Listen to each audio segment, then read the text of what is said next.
Salah satu soalan SPM yang keluar tentang tajuk ini, Raja Perperlembagaan, soalan tanya, apa maksud Raja Perperlembagaan? Apa maksud Raja Perperlembagaan?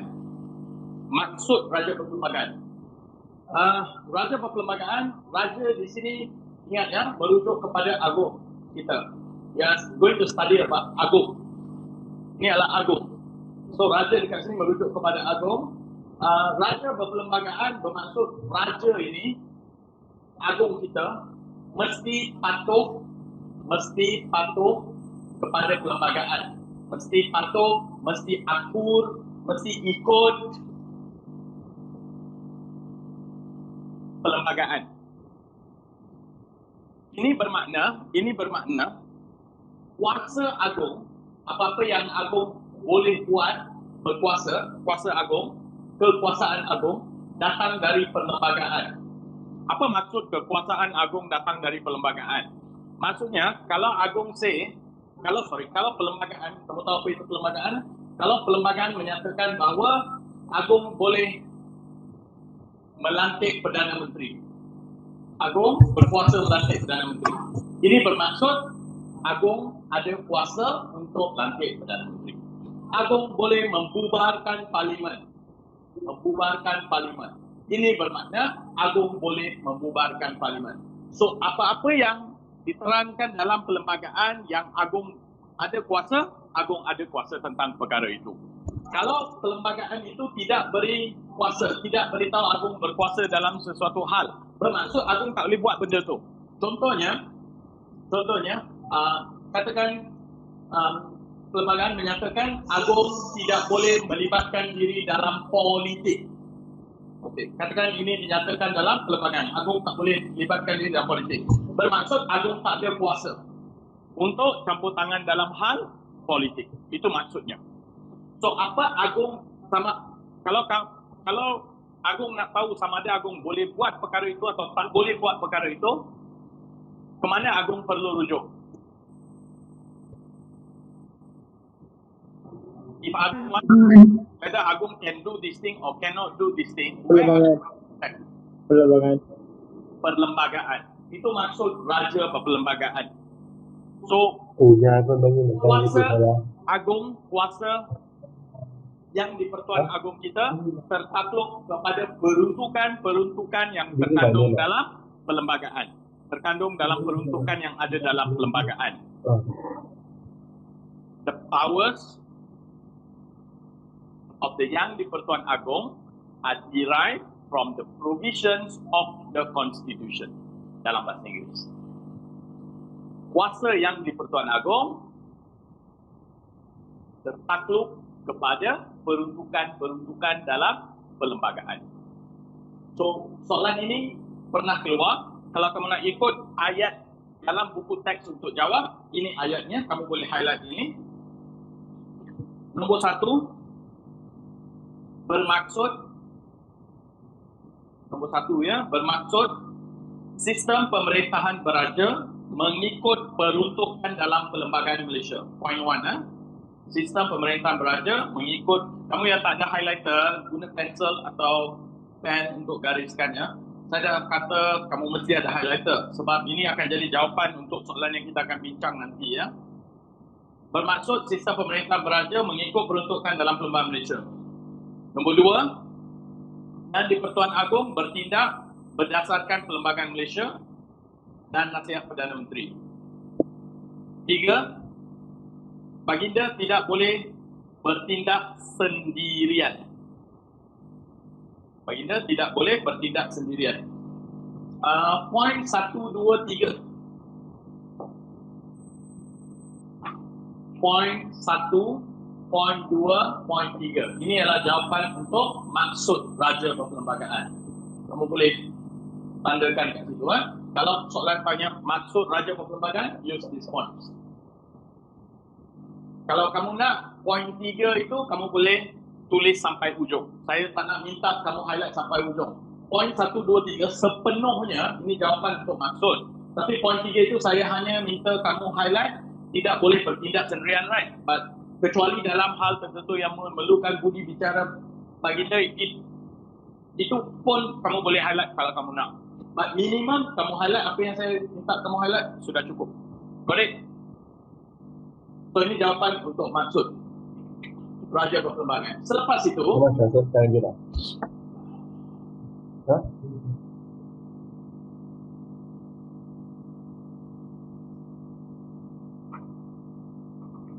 kamu tahu baru-baru ini Perdana Menteri kita telah meminta Yang di-Pertuan Agong untuk mengisytiharkan darurat. Kamu ada baca tentang itu? Kamu ada dengar? Yes, sir. Dan Sir. hal berkaitan darurat itu, mengikut perlembagaan kita, mengikut perlembagaan, hal berkaitan darurat bukan kuasa perdana. Kuasa siapa? Agung. Buat keputusan sama ada darurat boleh diisytiharkan atau tidak diisytiharkan. You understand? Itu kuasa Agung. Siapa bagi Agung kuasa untuk mengisytiharkan atau tidak mengisytiharkan darurat? Siapa bagi? Baginda kuasa. Perlembagaan. Very good. Perlembagaan. Perlembagaan. Dan apa keputusan Baginda tempoh hari ya? Adakah Baginda mengisytiharkan darurat? Tidak. Baginda tidak mengisytiharkan darurat. Itu keputusan Yang di-Pertuan Agong, kuasa yang digunakan Agong berdasarkan kepada peruntukan dalam perlembagaan. Okey? Kamu juga perlu faham, ini bermaksud kalau kuasa Agong, sekiranya kuasa Agong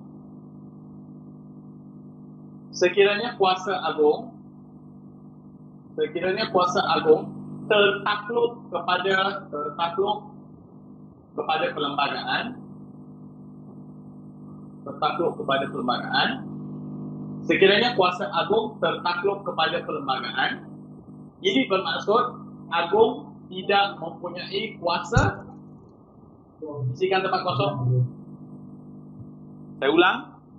Sekiranya kuasa Agong tertakluk kepada perlembagaan, ini bermakna Agong tidak ada kuasa. Yes, Agong tidak ada kuasa mutlak. Agong tidak ada kuasa penuh. Bermaksud Agong tak boleh buat sesuka hati. Segala tindakan Agong berdasarkan kepada perlembagaan. Dan dulu timbul persoalan sama ada seseorang raja itu zaman dululah. Seseorang raja itu patut mempunyai kuasa mutlak atau tidak. Apa pendapat anda? Patutkah raja diberikan kuasa mutlak? Sekiranya ini kesannya, sekiranya raja ataupun Agong diberikan kuasa mutlak, bermaksud Agong boleh buat sebarang keputusan tanpa merujuk kepada apa-apa dokumen atau institusi. Segala keputusan adalah keputusan Baginda. Setuju atau tidak untuk Agong diberikan kuasa mutlak? Tidak. Okey. Saya bukan tanya ini untuk mewujudkan kontroversi, tetapi saya nak minta kamu fikir. Okey? Saya nak minta kamu fikir bagi soalan kebat. Apa kebaikan sistem raja berperlembagaan? Okey, soalan ini pernah keluar dalam SPM. Apa kelebihan sistem raja berperlembagaan? Dan sekiranya Agong tidak diberi kuasa mutlak, bermaksud Agong kena ikut perlembagaan. Perlu ikut peruntukan perlembagaan. Sekiranya Agong diberikan kuasa mutlak, Agong tidak perlu ikut, Baginda tidak perlu ikut peruntukan perlembagaan. Okey?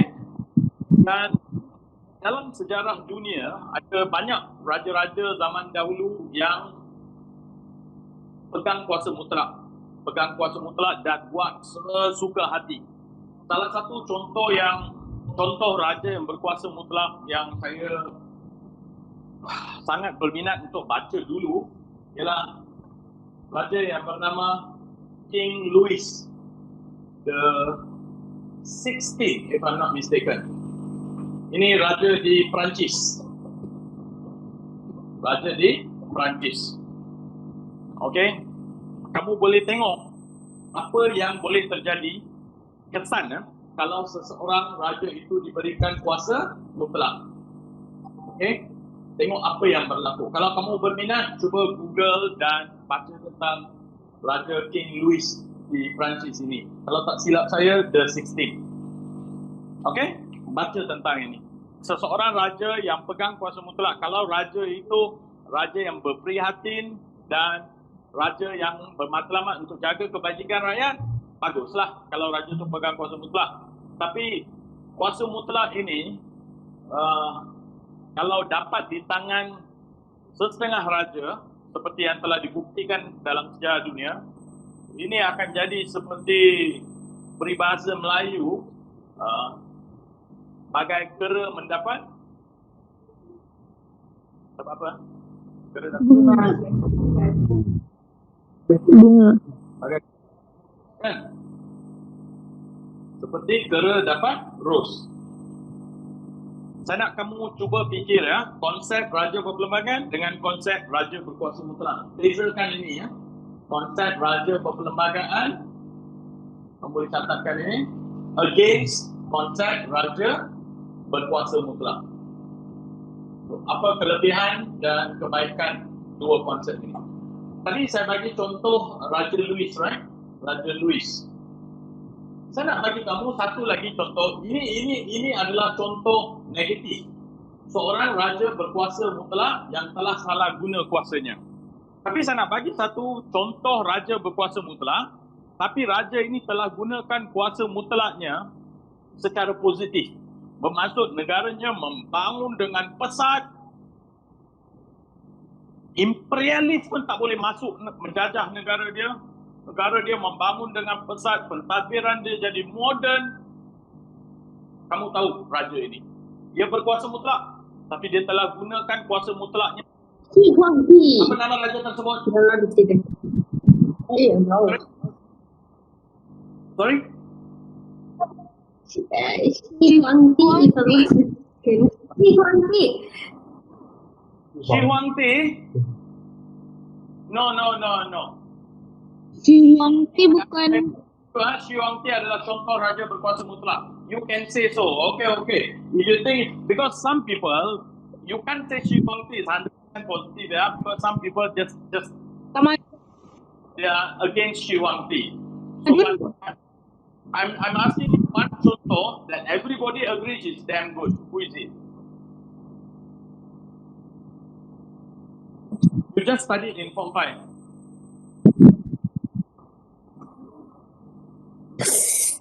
What is his name? Name is M. What?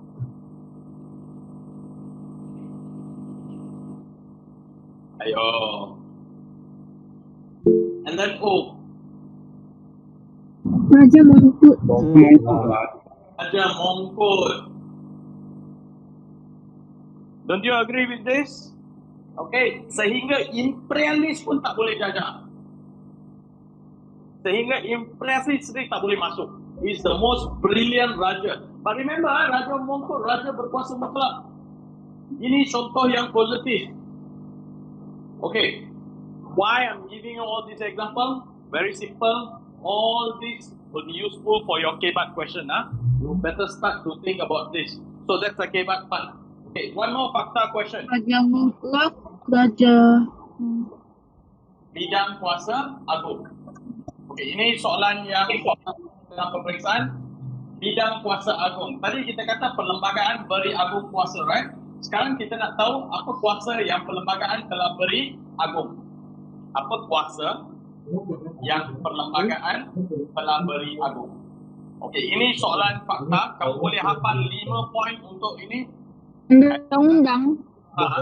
Kamu boleh hafal 5 poin untuk ini, sudah cukup. Sebab soalan ni tak banyak markah biasanya. Lebih kepada KBAT. You have to think things like this. The one I told you. But this one, fakta question, it's in the nota. You can just highlight. Highlight tajuk bidang kuasa agung. Bidang kuasa agung. Okay, nombor 1.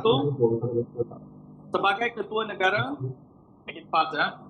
Sebagai ketua negara, agung mengetuai 3 badan kerajaan. Perundangan, legislatif, highlight perkataan ini ya. 3 badan kerajaan itu legislatif, eksekutif, kehakiman. legislatif, eksekutif, kehakiman. Kita akan bincang tiga ni nanti ya. Agung ketuai tiga-tiga badan. Itu kuasa pertama Agung ya. Kuasa kedua, Agung mempunyai kuasa memanggil dan membubarkan parlimen. Mempunyai kuasa memanggil dan membubarkan parlimen. Apa maksud memanggil, membubarkan parlimen? Panggil maksudnya memulakan persidangan parlimen. Interparlimen bermesyuarat. Membubarkan maksudnya menamatkan sidang parlimen. Bermaksud parlimen akan ditutup, pilihan raya akan bermula sekali lagi. Itu maksud bubar. So Agung ada kuasa ini. Itu nombor dua. Nombor tiga, baginda merupakan ketua tertinggi angkatan bersenjata. Kita ada tentera darat, tentera laut, tentera udara.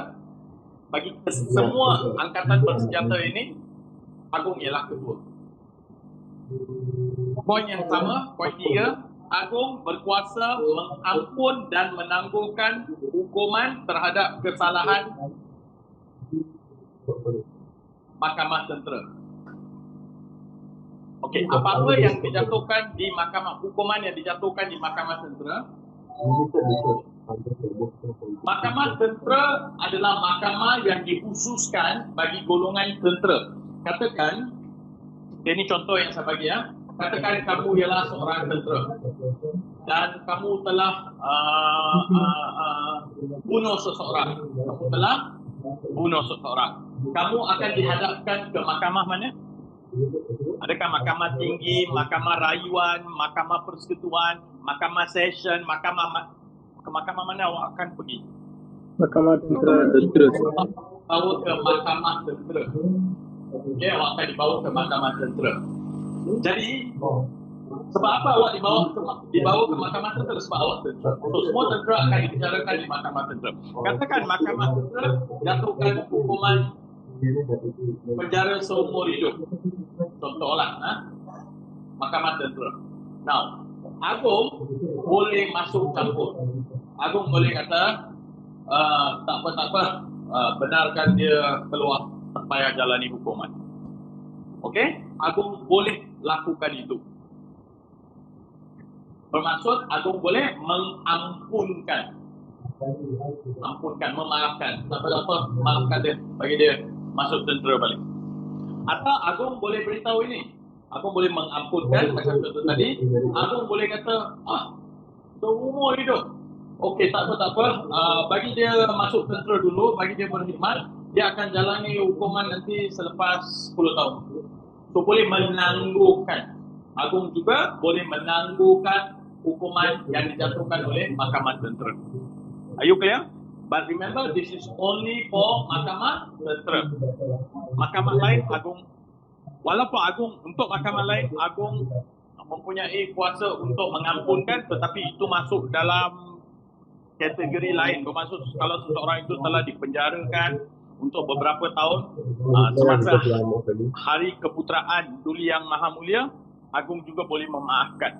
Itu lainnya, tetapi ini secara otomatik Agung boleh masuk campur untuk ubah suai hukuman yang dijatuhkan kepada tentera. Ini kuasa Agung. Siapa kuasa ini? Ya. You cannot, which means only like in Mahkamah Tentera the Agung can masuk campur, is it? Sorry? Only in Mahkamah Tentera the Agung can masuk campur, is it? What's the question? Really? No, only in Mahkamah Tentera the Agung can masuk campur. Yes, only. Okay. Oh, you asked only. I heard like really. Yes, only in Mahkamah Tentera. Okey, saya tanya tadi siapa bagi Agung kuasa ini? Perlembagaan lah. Okey, muka surat. Surat 8. Poin 4. Kita bertanggungjawab menjaga dan memelihara kedudukan dan hak istimewa orang Melayu. Okey, itu satu lagi kuasa Agung. Apa boleh beritahu saya, minggu lalu kita ada bincang ini, perkara berapa dalam perlembagaan yang memberi Agung kuasa ini? Perkara berapa dalam perlembagaan yang memberi Agung kuasa untuk memelihara kedudukan istimewa orang Melayu? 24, is it 24? pelajaran minggu lalu. Perkara berapa? 153. Wow. Okay, correct. 153. We just discussed last week this one. So I'm not sure of this. What's your name? Who answered this? Me, that's Lina. Sorry? Selina je. Selina. Congrats. Not many can remember. Even if you refer nota and answer also is good because some people they don't even know where is this in the nota. Page 4 under hak istimewa. You can see there 153. Ini boleh jadi soalan objektif ya. That's why I ask you this. So perlembagaan Gift Agong untuk jaga hak istimewa orang Melayu. Move on next. Nombor 5. Are you ready? Agong merupakan ketua agama Islam bagi negeri baginda sendiri dan negeri-negeri yang tidak beraja. You see the other negeri that is all tidak beraja. So, kalau Agong itu berasal dari negeri, okay, the current Agong berasal dari negeri mana? The current Agong berasal dari negeri mana?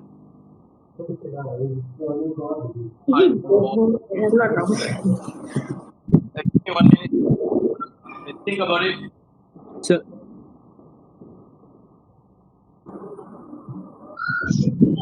Selangor, right? You where?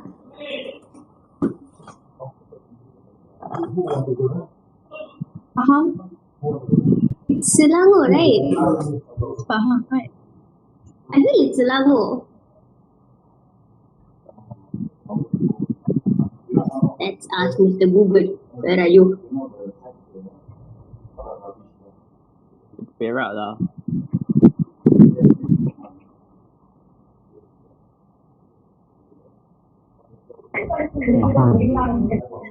Faham.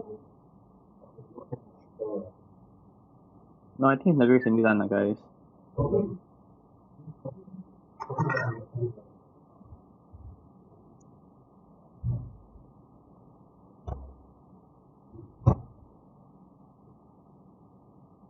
Yeah, the current Agong from Negeri Sembilan. faham. So bad lah. You all read newspaper or not? Yes, sir.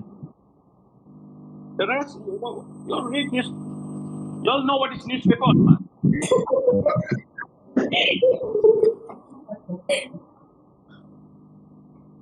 Have you all seen newspaper or not?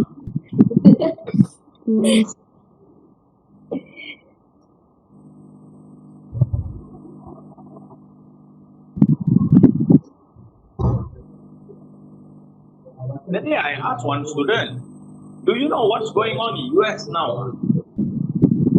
No. He said, yes sir, I know. I said, what's going on in US now? Something lah sir. Something. I said, what's a something? I don't know about something. If this is your capability, Form 5, and you can only talk like this, how are you going to answer K-Bar question? What's going on in US today? General election.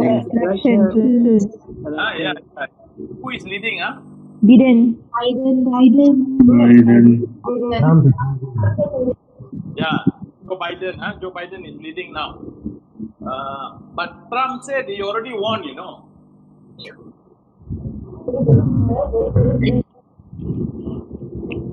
I'm a Trump supporter. Really? Really, yes. Why?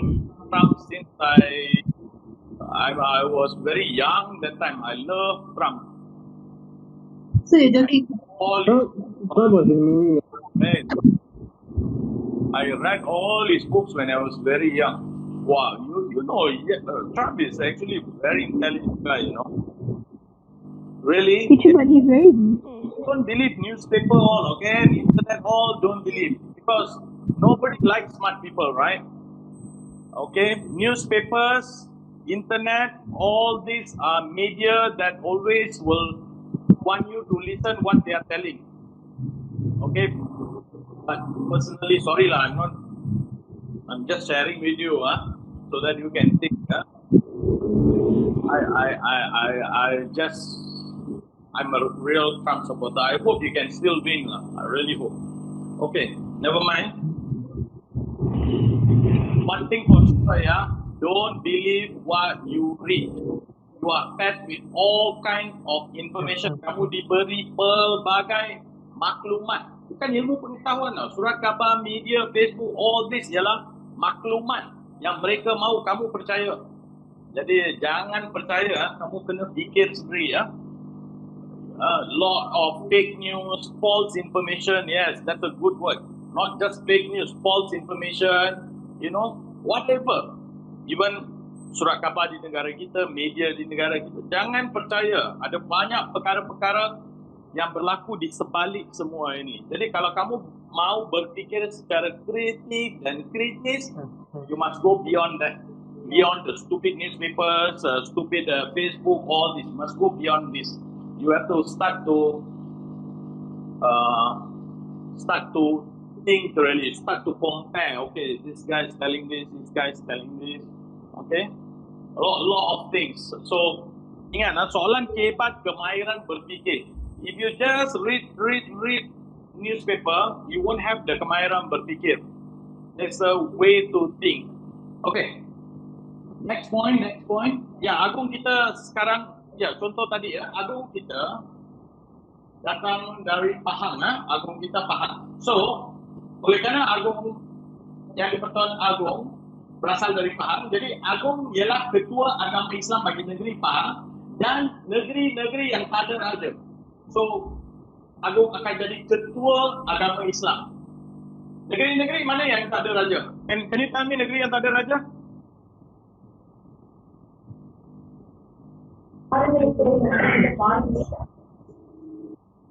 So they're listed there, right? Penang and Melaka, sir. Pulau Pinang, Melaka, lagi? Sabah, So negeri Penang. ya, dan mana-mana wilayah persekutuan. So negeri-negeri yang tak ada raja, Agung akan jadi ketua agama Islam. Dan Agung juga ketua agama Islam bagi negeri Baginda sendiri.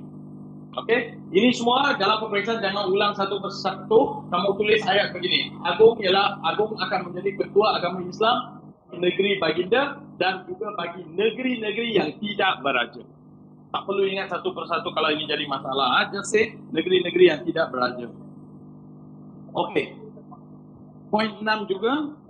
Sekarang ke poin 6. Agung mempunyai kuasa budi bicara untuk melantik Perdana Menteri. Itu satu lagi kuasa Agung. Agung yang melantik Perdana Menteri ya. Satu lagi pada poin yang sama, mempunyai kuasa melantik dan melucutkan jawatan, saya perkataan menteri cukup, setelah mendapat nasihat Perdana Menteri. So kalau Perdana Menteri mau melucutkan jawatan seseorang menteri, Agung akan dinasihatkan untuk melucutkan jawatan menteri tersebut. So kalau nak pecat menteri, bagaimana Agung boleh pecat menteri? Bagaimana Agung boleh memecat menteri? Agung tak boleh sesuka hati memecat menteri ya. Oh, Agung tak boleh fikir, saya tidak suka menteri. Wah. Parlimen. Perdana menasihatkan Agung. Okay, atas nasihat Perdana Menteri. Correct. So when you write that, careful ya. Now nombor 7. Ini yang kita baru bincang tadi. Agung boleh mengisytiharkan undang-undang darurat. Ini isu yang kita baru bincang tadi ya. Boleh mengisytiharkan undang-undang darurat jika mendapati keselamatan negara terancam. 8. Baginda melantik pengerusi dan ahli Suruhanjaya Pilihan Raya. Pengerusi dan ahli Suruhanjaya Pilihan Raya. Boleh saya tanya kamu, mengapa Agung boleh melantik? Mengapa perlembagaan memberi kuasa kepada Agung untuk melantik ahli-ahli Suruhanjaya Pilihan Raya? Saya ulang Suruhanjaya Pilihan Raya bertugas untuk menjalankan pilihan raya. Siapa lantik ahli-ahli Suruhanjaya Pilihan Raya? Agung lantik. Ini soalannya. Mengapa Agung boleh lantik? Mengapa perlembagaan beri kuasa kepada Agong lantik ahli-ahli Suruhanjaya Pilihan Raya?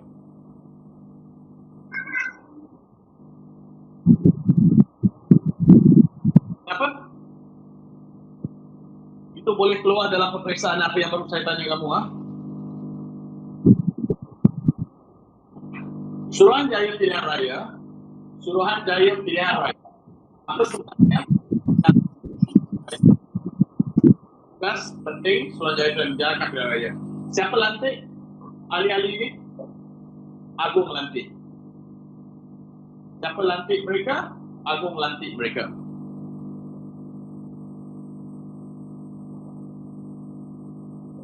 Agong akan lantik. So soalan saya sekarang ialah mengapa Agong lantik?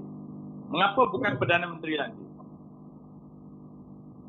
Kalau Perdana Menteri lantik, katakan kalau Perdana Menteri yang lantik ahli-ahli ini, apa yang akan berlaku? Katakan Perdana Menteri daripada parti X, dia lantik ahli-ahli Suruhanjaya Pilihan Raya. Okey, apa yang akan berlaku? Nanti pilihan raya diadakan, parti mana yang akan menang? Parti X. Parti X akan menang. So, kita nak Agong lantik supaya pilihan raya, hafal jawapan ini ya, supaya pilihan raya dapat dijalankan secara Adil. adil. Ya, adil. Supaya pilihan raya dapat dijalankan secara adil. Supaya perlu ingat, tadi saya baru beritahu kamu Agong tidak boleh melibatkan diri dalam hal apa?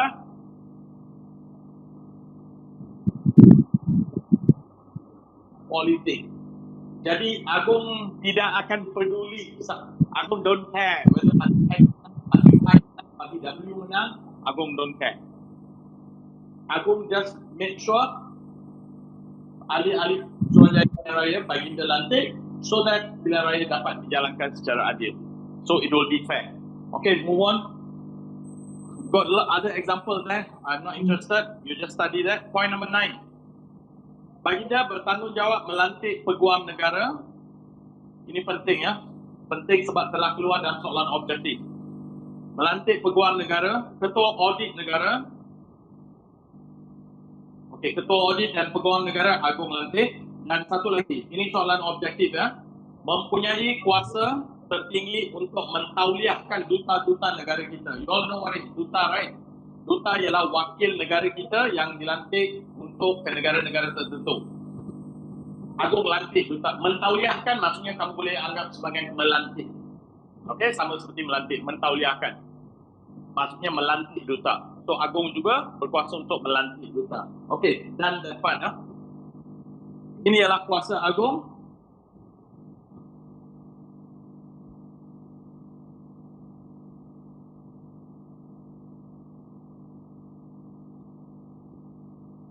Ini ialah kuasa Agong dan kalau bukan soalan kebat, basically dua soalan. Maksud Raja Perperlembagaan.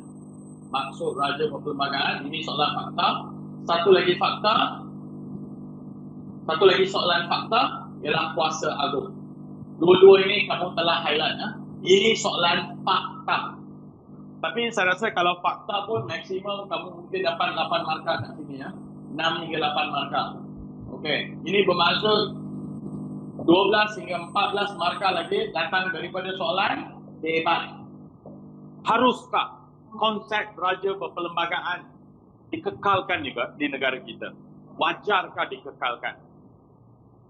Sebab itu awal-awal tadi saya terangkan kepada kamu apa maksud Raja Perperlembagaan. Kamu harus sebut wajar dikekalkan. Kamu bandingkan dengan konsep Raja Berkuasa Mutlak dan kamu boleh tulis tentang semua ni. Okey, ini kita akan bincang dengan lebih detail apabila kita jawab soalan nanti ya. For now, that's about it. Mari kita sambung dengan tajuk seterusnya, kuasa pemerintahan. Kuasa pemerintahan. Nampak kuasa pemerintahan?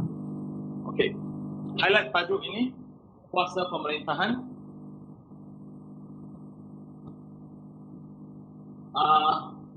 Kalau kamu nak tahu, kemungkinan besar tak ada soalan dari sini sebab tahun lalu dah keluar. Okey, kalau kamu betul-betul belum mengulang kaji bahagian-bahagian lain, saya galakkan anda untuk tinggalkan bahagian ini ya. Kalau belum mengulang kaji bahagian lain. Okey. Tapi sebagai pelajar yang nak score A+, kalau kamu nak score, kamu nak cemerlang, please read because you still can get soalan objektif.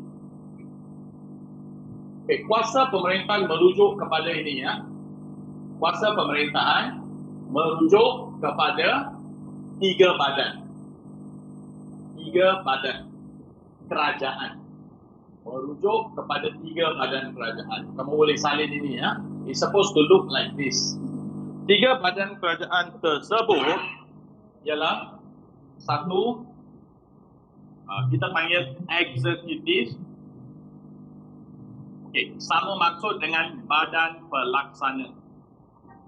Eksekutif ialah perkataan favorite saya, tapi dalam BM, ini bahasa Inggeris kan eksekutif. Badan pelaksana, itu satu. Kedua, kita ada legislatif. Legislatif maksudnya badan perundangan. Badan perundangan. Lepas tu kita ada judiciary atau badan kehakiman. Saya lebih suka guna kehakiman. Ini perkataan saya. Kamu boleh guna pelaksana, perundangan, legislatif. Semua ni judiciary. Semua ni sama maksudnya. You can inter-exchange. Boleh saling bertukar ganti ya. Kamu boleh kata pelaksana. Di sini kamu boleh sebut perundangan. Di sini kamu boleh sebut kehakiman atau judiciary. Semua adalah istilah yang betul. Tak salah. Tapi kalau pelaksana, go all the way pelaksana. Kalau legislative, all the way use the word legislative. You understand this? Don't for a while legislative or perundangan. Doesn't look good although it's not wrong. Choose one and keep to it. Like myself, I like to use the word executive, legislative, kehakiman.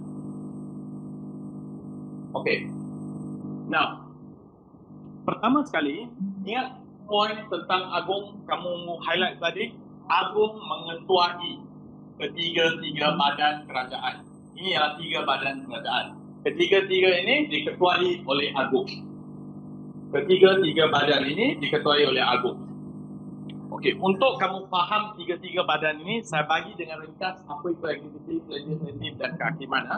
Untuk tujuan peperiksaan, saya rasa ini dan ini lebih penting. Ini dan ini lebih penting. 2 badan ini. Jadi kamu nak fokus lebih sikit, boleh fokus ini. Ini dah keluar. Now, eksekutif, badan eksekutif kat sini merujuk kepada, dekat sini ada Perdana Menteri dan semua menteri-menteri. Menteri-menteri.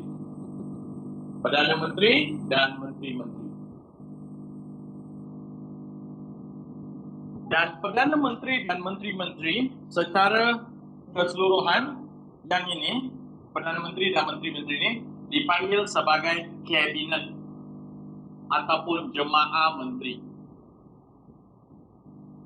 Kabinet ataupun jemaah menteri. Tugas utama mereka ialah untuk gubal dasar-dasar kerajaan. Ini poin terpenting yang kamu perlu tahu. Saya ulang. Badan eksekutif terdiri daripada Perdana Menteri dan menteri-menteri. Secara keseluruhan, Perdana Menteri dan menteri-menteri ini dipanggil sebagai kabinet atau jemaah menteri. Tugas utama kabinet, gubal maksudnya buat dasar-dasar kerajaan. Misalnya dalam hal ekonomi, apa kita nak buat. Dalam hal virus, apa kita nak buat. Dalam hal pelajaran, apa kita nak buat. Dasar-dasar kerajaan, ini maksudnya. Ini tugas Perdana Menteri dan menteri-menteri yang dipanggil sebagai kabinet. So, ini masuk dalam badan eksekutif. Of course, satu menteri akan ketuai satu kementerian. Kamu tahu ini kan? Satu menteri akan ketuai satu kementerian. Setiap seorang menteri akan ketuai satu kementerian.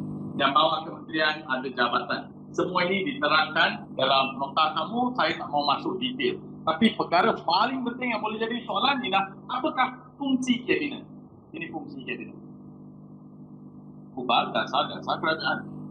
Ini juga soalan yang amat popular untuk pelajar-pelajar Form 6 yang ambil pengajian AM. Even they sometimes some of them don't know the answer. Very basic stuff. Mereka gubal dasar-dasar kerajaan. Saya baru terangkan apa itu dasar kerajaan. Ya. Okey. Untuk bahagian ini, kamu boleh pergi kepada muka surat. Ini dalam Kamu pergi ke muka surat 11. Pergi ke muka surat 11. Highlight tajuk badan pelaksana atau eksekutif ya. Muka surat 11. Highlight badan pelaksana atau eksekutif. Dan highlight ini. Nombor 2. Ini paling penting sekali. Kabinet pembuat dasar tertinggi negara. Menggubal dasar-dasar kerajaan dalam semua perkara. Perdana Menteri, Ketua Jemaah Menteri atau Kabinet. Okey, tajuk seterusnya kamu highlight sendiri perkataan kementerian dan bawa perkhidmatan awam kamu highlight. Dan highlight jabatan kerajaan, lepas tu highlight Suruhanjaya. Yang ini saya tak nak masuk dan bincang dengan detail, kamu boleh baca sendiri. Kamu boleh baca sendiri. Okey, saya nak minta kamu tanda sajalah kalau kamu nak tahu sebab saya tak berminat untuk bincang ni sebab saya rasa tak ada soalan dari sini ya. Jadi kamu yang nak baca untuk objektif, I'll guide you. Can you see kementerian here? Okey, tandakan poin-poin penting untuk kementerian. Saya rasa hanya poin 145. 145, just tandakan nombor tu. 145. Dah? Okey, yang lain boleh tinggalkan.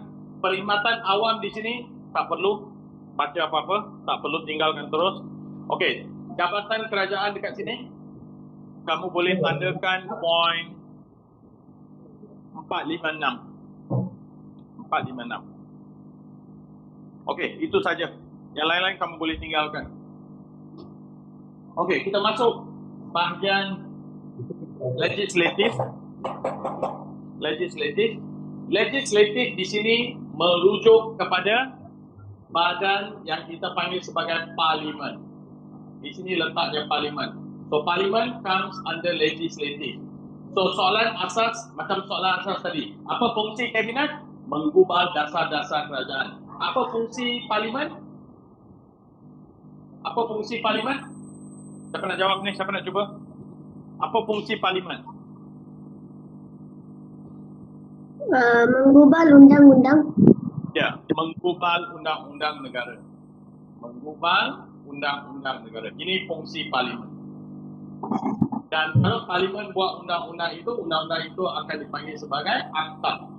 Dan parlimen terbagi kepada dua. Parlimen terbagi kepada dua. Ada Dewan Negara dan ada Dewan Negara di sini dan ada Dewan Rakyat. Dewan Negara, Dewan Rakyat.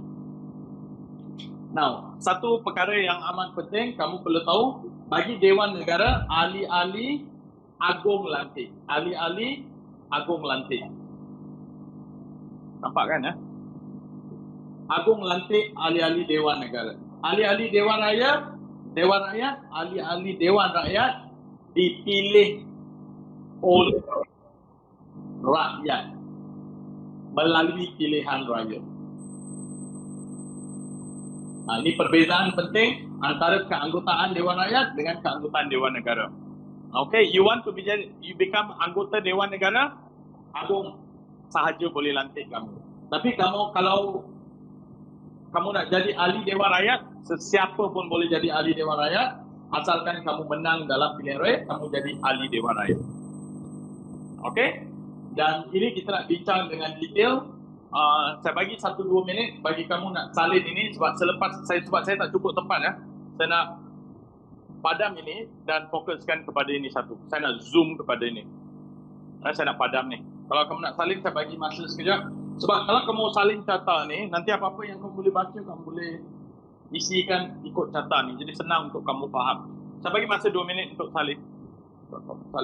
Atau kamu nak baca 2 minit saja. Hello, create some questions. Pada pandangan. The one question, sir. Yes. The 222 Mantri is Dewan Rakyat, right? 22 Menteri. Ahli No.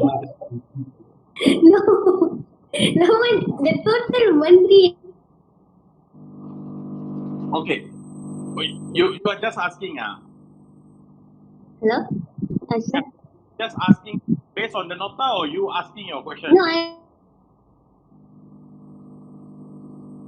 I'm asking. Oh, you want to know how many menteri?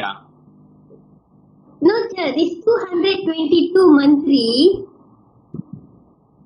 No, that's why I say, who gave you the figure 222? I saw somewhere, sir. I think it's 222 Kerusi. Oh, Kerusi. Sorry, sir. Where you saw this? Okay, Kerusi if Dewan Rakyat, if let's say Dewan Rakyat,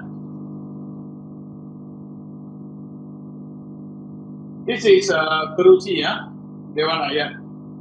Okay, this bilangan Kerusi Dewan Rakyat. If you look at the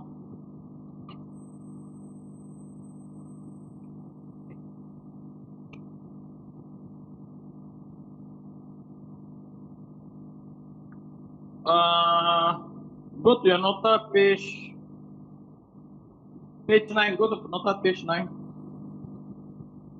How much you got the history on paper? I'll ask you to highlight some of the points first, and I'll answer your question also. I'll come back to your question. Page 9. Up there, highlight Badan Perundangan atau Legislatif. Okay, point number 2, fungsi Badan Perundangan. Atas perkataan Badan Perundangan, you write there Parlimen. Fungsi Badan Perundangan, right? Atas Badan Perundangan, kamu tulis Parlimen. Okay, fungsinya ialah mengubah undang-undang. Point 2 penting. And then point 4 also penting. Parlimen terdiri daripada Agung, Dewan Negara, Dewan Rakyat. Agung, Dewan Negara, Dewan Rakyat.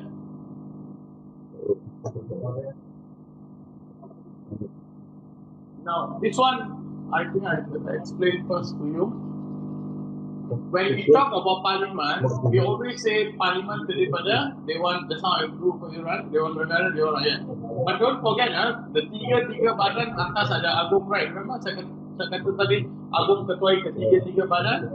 So even when you take Parliament, it also involves Agung, Dewan Negara, Dewan Rakyat. So about 3 entities dalam Parlimen, 1, 2, 3. Because selepas Dewan Rakyat luluskan undang-undang, Dewan Negara juga perlu luluskan, lepas tu masuk ke Agung kena sign. So the process, so involve 3 also. Okay, next tajuk highlight Dewan Negara there. Nombor 1, Dewan Negara merupakan Dewan tertinggi. Tertinggi maksudnya the most respected Dewan. Okay, look at point 2. Dewan Negara mengandungi 69 orang ahli. This 69 orang ahli ni, jumlah dia boleh berubah. Okay, Agung boleh tambah atau kurangkan ahli-ahli ini. Ahli Dewan Negara digelar senator. Now, nombor 3, senator memegang jawatan 3 tahun. Berumur sekurang-kurangnya 30 tahun. Dan poin paling penting, nombor 4, mereka boleh dilantik menjadi menteri. Senator boleh dilantik menjadi menteri. So siapa-siapa yang jadi ahli Dewan Negara boleh jadi menteri. Boleh jadi maksudnya Perdana Menteri boleh pilih mereka untuk jadi menteri. Walaupun mereka tidak bertanding dalam pilihan raya. Siapa lantik ahli Dewan Negara tadi saya sebut? Agung. Poin 5. Keahlian Dewan Negara dilantik oleh Agung. Okey. Kamu rasa Agung mungkin akan lantik saya tak sebagai ahli Dewan Negara? Saya.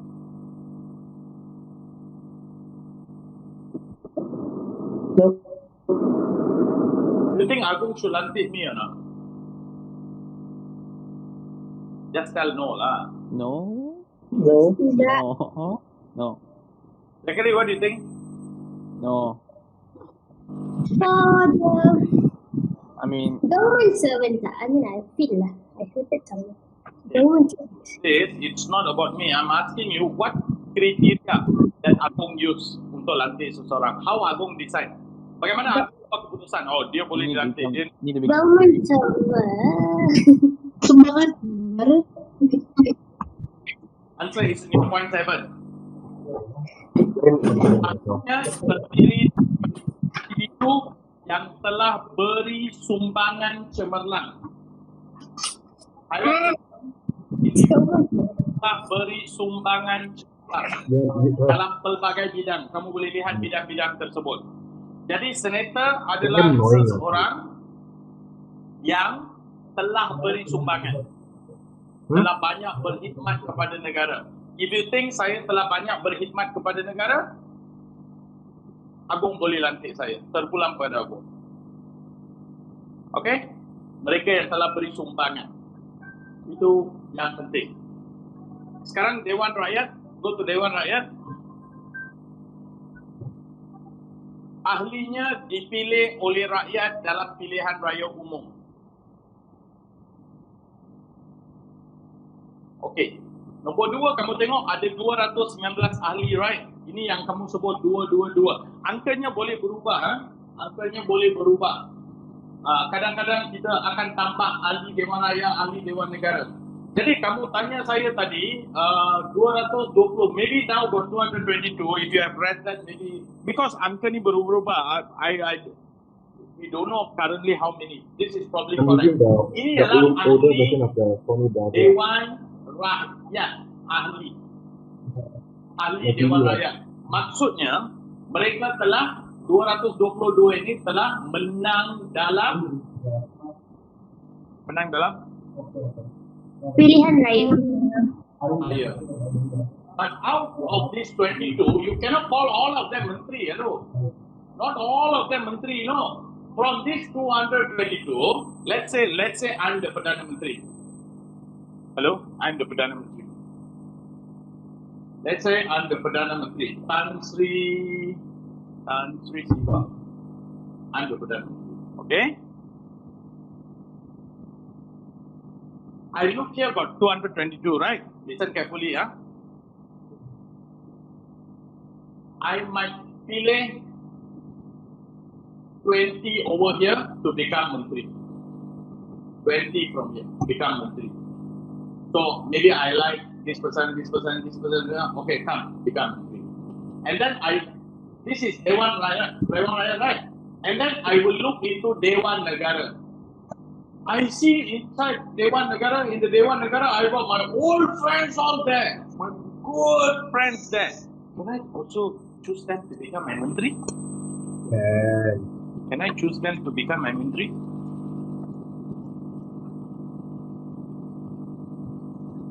I'm asking, can I choose them from Dewan Negara also to become my Menteri? Yes, sir. Yes. You can. Can or cannot? Can, sir. Why can? Because I've read this somewhere, sir. Control for the On page 9, you all follow or not? Page 9 just now, under Dewan Negara, point 4. Can you read again point 4? Dewan Negara point 4. Dewan Negara point 4. Can I choose somebody from Dewan Negara to become Menteri? Yes. Yes. So I choose 20 from here become Menteri. From here maybe I choose 10 to become Menteri. Like how So I got 30 Menteri now. Anwar Ibrahim. Okay? He was not elected. So that's how in this Dewan I choose my Menteri. So Now, sebenarnya Dewan me, Negara Perdana can Menteri, become right? and then Me, from Perdana Menteri, plus the 30 Menteri, the whole thing is called what now? Me, Perdana Menteri, plus the 30 Menteri that I have chosen, all what? cabinet. Huh? Yes? Cabinet today. Ayo, tired lah. The whole thing called what now? Executive. Not executive lah. What? Cabinet. Cabinet. Ayo, you all like teaching form 1 kids lah. The whole thing now called cabinet. Remember just now earlier I explained here already what? Did you copy or not? Yes. Okay. This whole thing is called cabinet. Okay, let's continue then. Number 2, I'm referring here, Dewan Rakyat, point 2. Tempoh jawatan ahli Dewan Rakyat ialah 5 tahun. Tempoh jawatan ahli Dewan Negara just now how long? 3. 3 tahun. 3. And I'm asking now, I want to know the answer for this. Why the tempoh jawatan for ahli Dewan Negara is 5 years? Because Parliament will go like every 5 years. Parliament will go. What do you mean? Dissolve. Is it because of pilihan raya every 5 years? Parliament will go where?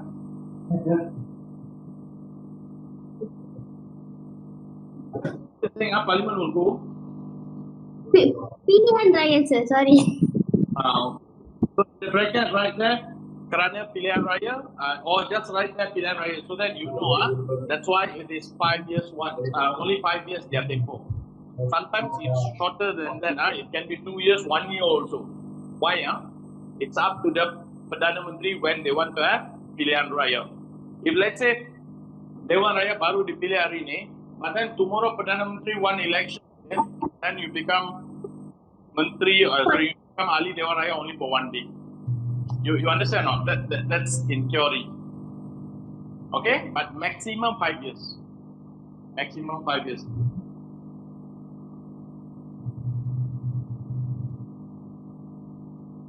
Can you see point 4 there? That came out in exam like so many times, point 4.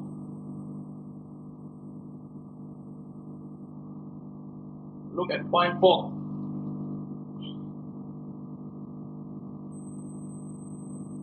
Point 4. I just want to explain this again. If Parliament, undang-undang yang Parliament buat, undang-undang yang Parlimen ubah, it will be called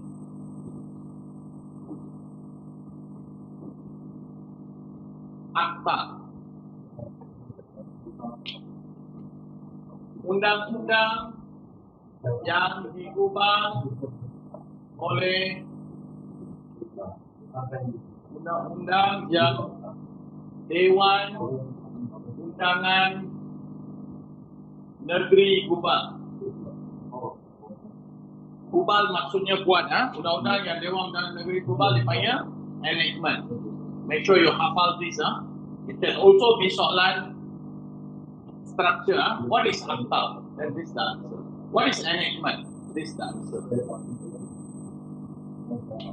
Dan undang-undang yang diubah di Sarawak dan Sabah akan dipanggil sebagai ordinance. Ordinance means undang-undang yang diubah di Dewan, actually undang-undang yang diubah oleh Dewan Undangan Negeri di Sabah Sarawak. Or you can just write like this. Okay, this one so many times in the exam, including objective question.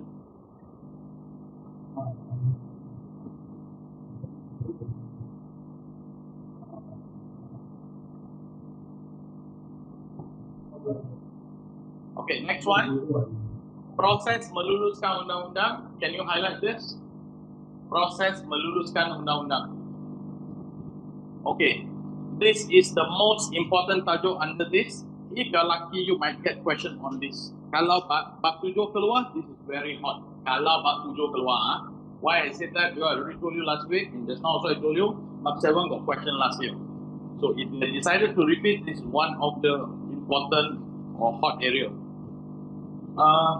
Before I forget, this thing is in my mind. I better discuss this first. Page 9. Go back to page 9. Page 9, right on top here, point 3. Page 9, right on top, point 3. Mark this point. I'm going to explain this.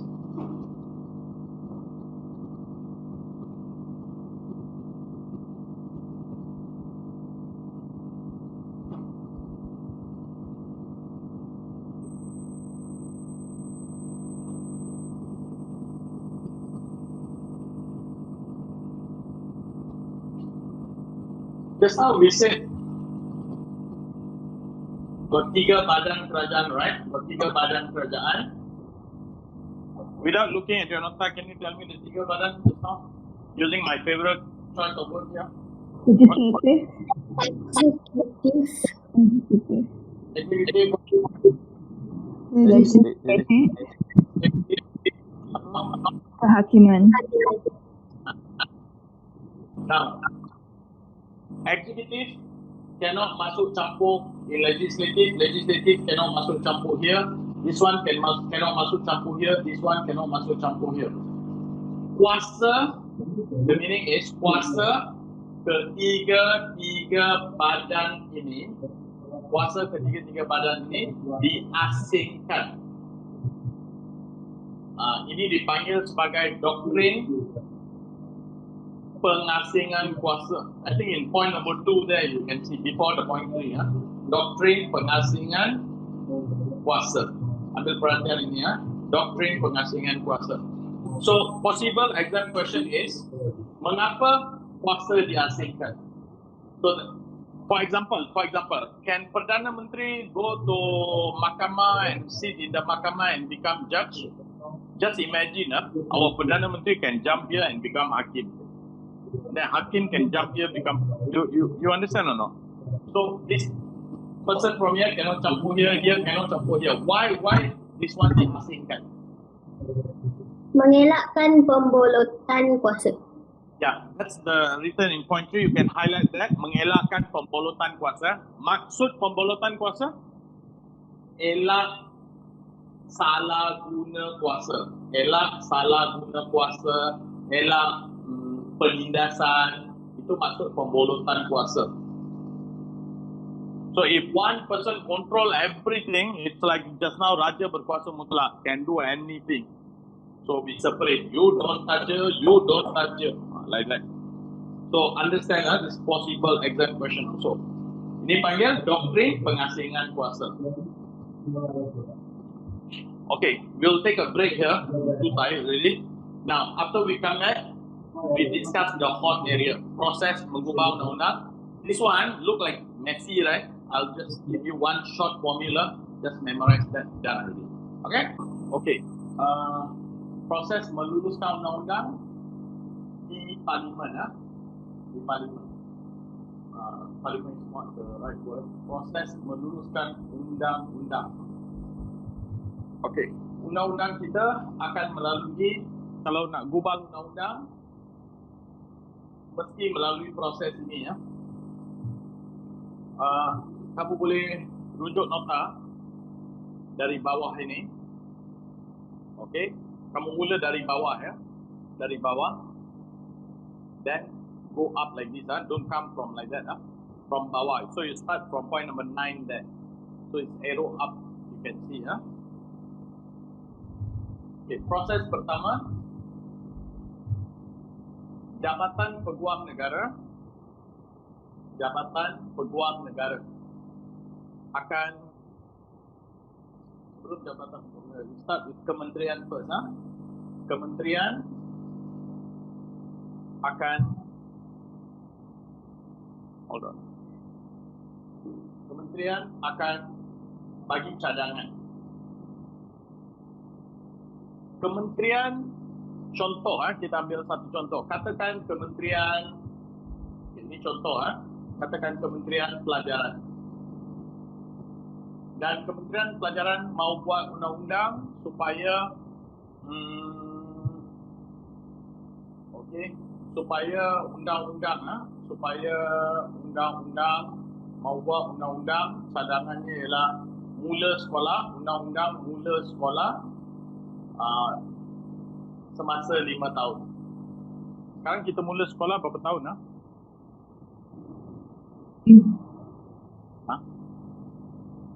tahun. Sekarang ni umur berapa tahun kita mula sekolah? 7. Katakan mereka mau ubah undang-undang dan mula sekolah semasa umur 5 tahun. Katakan. So kementerian, fungsi mereka di sini ialah bagi cadangan saja. Dan cadangan ini akan sampai kepada Jabatan Peguam Negara. Mereka yang akan buat rangka undang-undang ini. They will roughly do the undang-undang, something like this.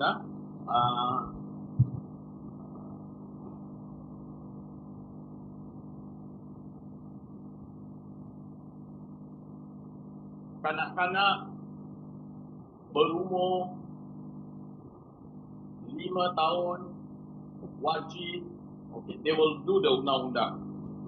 Okay, undang-undang yang Jabatan Peguam Negara, Gubal ini, akan dipanggil sebagai rang undang-undang. Rang undang-undang. Rang means rangka or draft. Just a draft. Because belum diluluskan lagi. Kalau belum diluluskan, only call it draft. Rangka.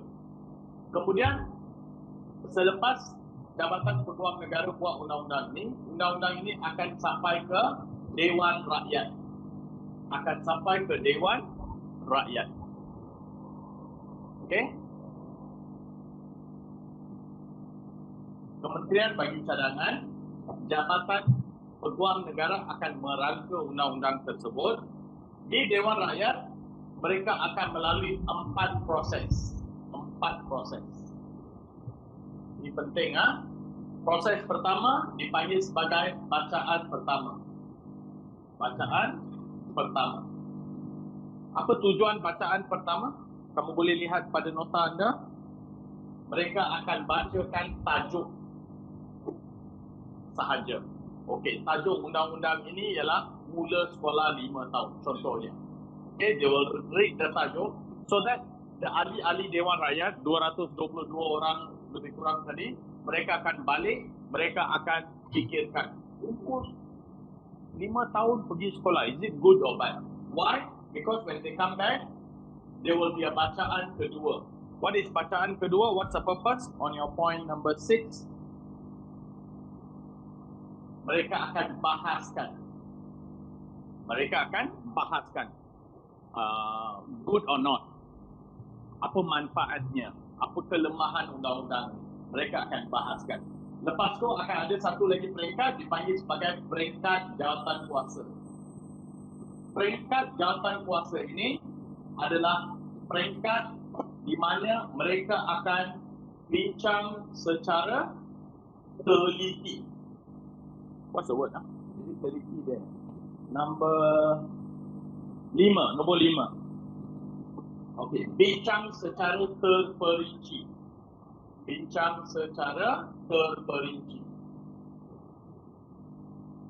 Lepas tu ada bacaan keempat. Bacaan ketiga. Peringkat keempat, 4 proses tadi. Kemudian ada bacaan ketiga. Bacaan ketiga, mereka akan bahas sekali lagi. Dan kali ini mereka akan buat keputusan nak lulus atau tak nak lulus. Kalau nak lulus, mereka akan bahas dan luluskan. Okey? Ini adalah 4 peringkat penting dalam Dewan Rakyat. 4 peringkat. Dan ini perkara yang kamu perlu tahu sebab setiap satu ni boleh jadi soalan objektif anda juga. Right? Selepas Dewan Rakyat, ia akan pergi kepada Dewan Negara. Dewan Negara akan ulang proses yang sama. Mana sama? 4 proses tadi di Dewan Rakyat. They will repeat the same process. Selepas Dewan Rakyat, mereka akan hantar rang undang-undang. Tak boleh panggil undang-undang, belum lulus, right? Mereka akan hantar rang undang-undang ini kepada Agung. Dan Agung perlu sign. yang guna perkataan sign. Sign maksudnya, kamu tengok perkataan yang ada dalam nota kamu, apa perkataan untuk ganti sign ini? Karena kamu faham sebab itu saya kata sign. Agung sign, kamu tak boleh kata Agung tanda tangan. Apa perkataannya? Yang di Pertuan Agung perlu apa?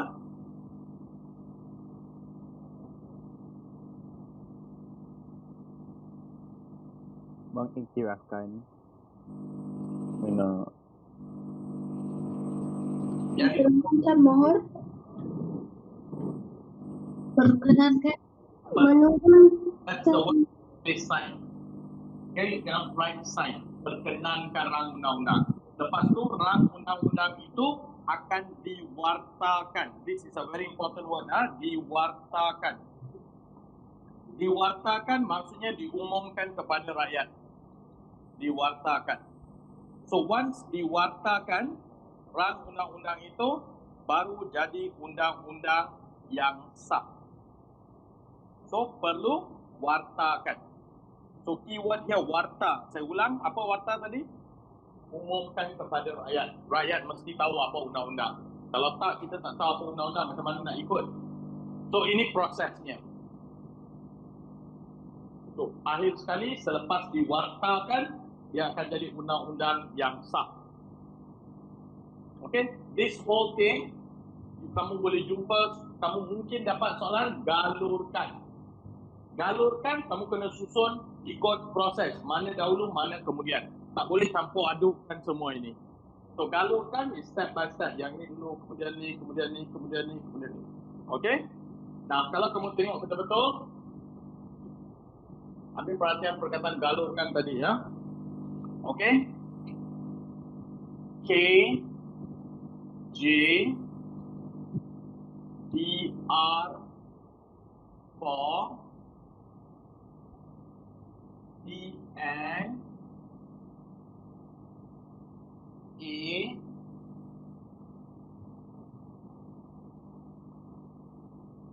and W.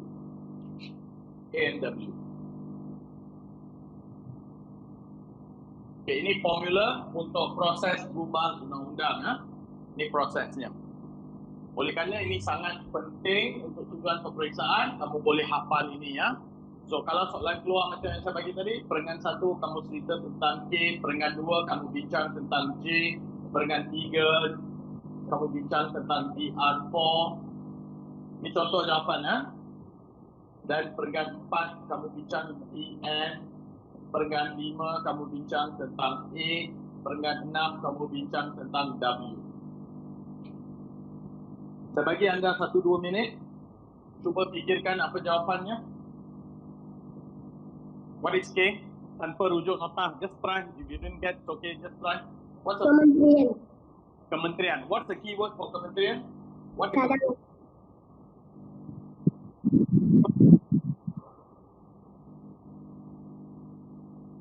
They only give what? Cadangan. Cadangan. What the Jabatan Peguam Negara will do? Menggubalkan. Bang? Gubalkan. Ya, menggubal. Penggubalan means menggubal. Menggubal rang undang-undang. Dewan Rakyat, kamu ingat ada 4 proses tadi. Bacaan pertama, bacaan kedua, peringkat jawatan kuasa dan bacaan ketiga. Dewan Negara akan ulang proses ini. Agung perlu memperkenankan rang undang-undang. W is what? Apa baru jadi undang-undang? Warta. Perlu wartakan. First, I don't know how to make it easier for you. If this one you cannot memorize, then it's going to be difficult for you. I give you 2 minutes. Please check. You want to copy anything, you copy. Then we move on.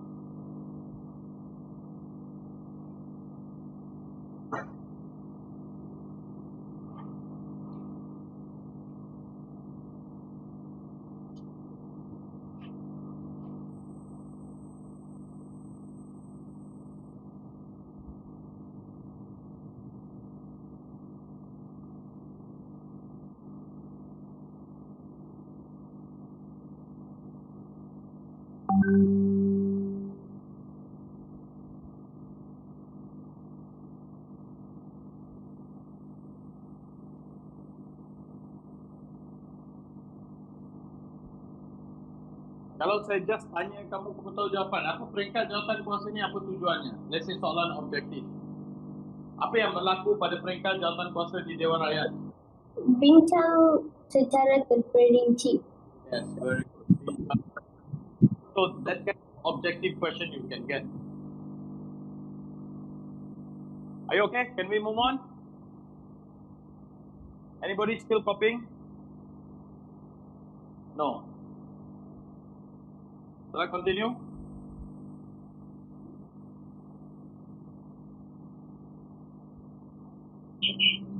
So 1 minute.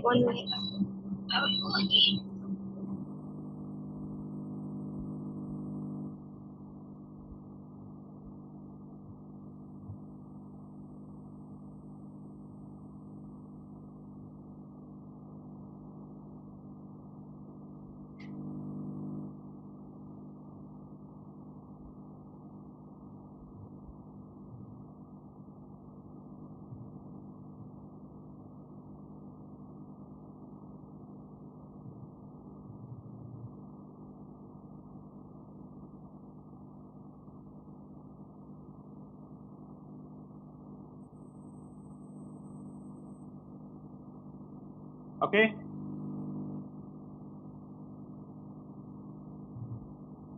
Hello. Anyway, Yes, Okay, sir. sorry. Okay. Okay, yeah. Yes.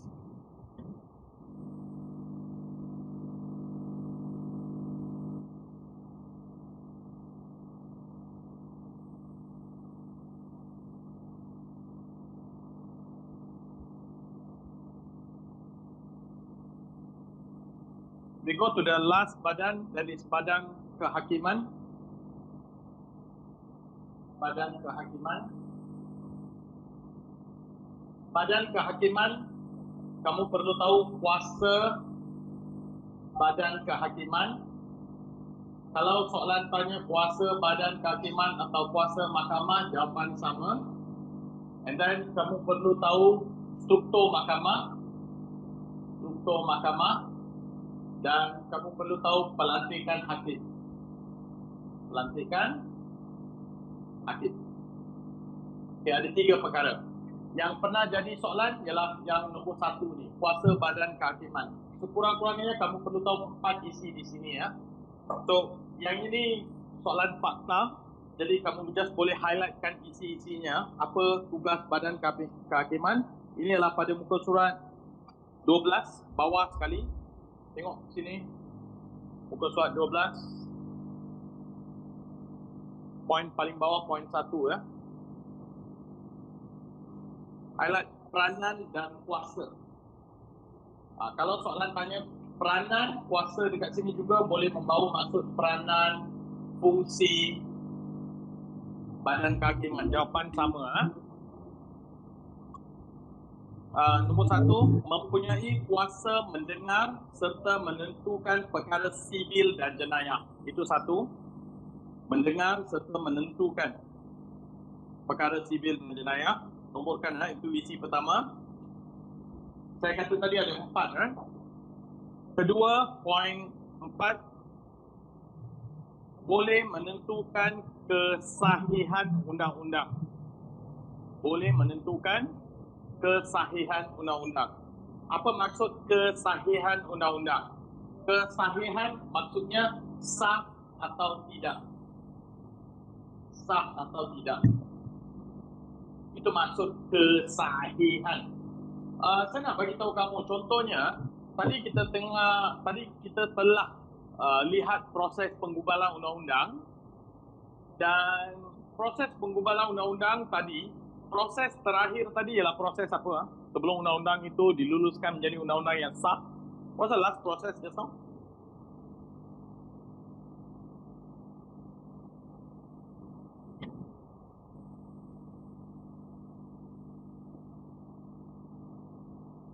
Pewartaan.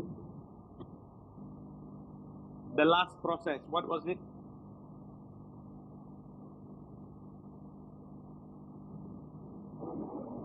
pembentangan di Dewan Negara. That was the last one, is it? Sure. The rest, all of you keeping quiet. Thank you so much for that.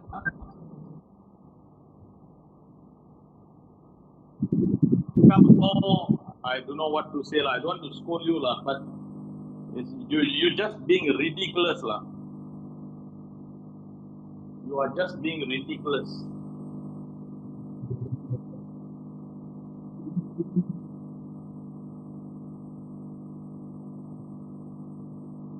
The last process just now was warta. Perlu diwartakan. Okay, let's say semasa proses penggubalan undang-undang itu,